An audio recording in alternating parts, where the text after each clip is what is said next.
భారతదేశంలో highest civilian awards Bharat రత్న, పద్మవిభూషణ్, పద్మభూషణ్, పద్మశ్రీ ఇవి అప్పుడప్పుడు విదేశీయులకు కూడా ఇస్తుంటారు, ఫారినర్స్ కూడా ఇవ్వచ్చు. ఫాక్స్కాన్ CEO యాంగ్ లియూకి ఈసారి పద్మభూషణ్ ఇచ్చారు. ఎందుకు ఇచ్చారు? భారతదేశానికి తైవాన్ ఇప్పుడు స్ట్రాటజికల్గా చాలా ఇంపార్టెంట్. సెమీ కండక్టర్ ఇండస్ట్రీని ఇండియా బాగా డెవలప్ చేయాలని ట్రై చేస్తుంది.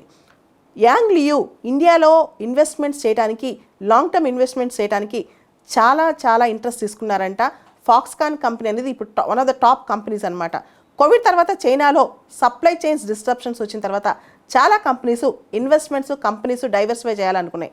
అంతేకాకుండా తైవాన్కి చైనాకి జియో పొలిటికల్ టెన్షన్స్ ఉండటం వల్ల కూడా కొన్ని తైవానీస్ కంపెనీస్ వేరే చోట పెట్టుబడులు పెట్టాలని ఆలోచిస్తున్నాయి. ఈ సందర్భంగా ఇండియా తైవాన్ ఇన్వెస్ట్మెంట్స్ కోసం ఆలోచిస్తోంది. ప్రపంచంలో యాపిల్ ఐఫోన్ అసెంబ్లీస్లో 70% వాటా ఫాక్స్కాన్ కంపెనీదే.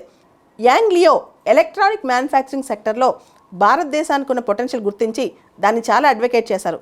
ఆయన్ని కనుక మనం గౌరవిస్తే భారతదేశానికి ఇంకా ఎక్కువ పెట్టుబడులు వచ్చే అవకాశం ఉంది. భవిష్యత్తులో మ్యానుఫ్యాక్చరింగ్ సెక్టర్లో భారతదేశం చాలా అభివృద్ధి చెందనుందని, అక్కడ ఇన్వెస్ట్మెంట్స్ పెడితే చాలా రిటర్న్స్ వస్తాయని కూడా ఆయన చాలామందికి చెప్పినట్టు తెలుస్తోంది.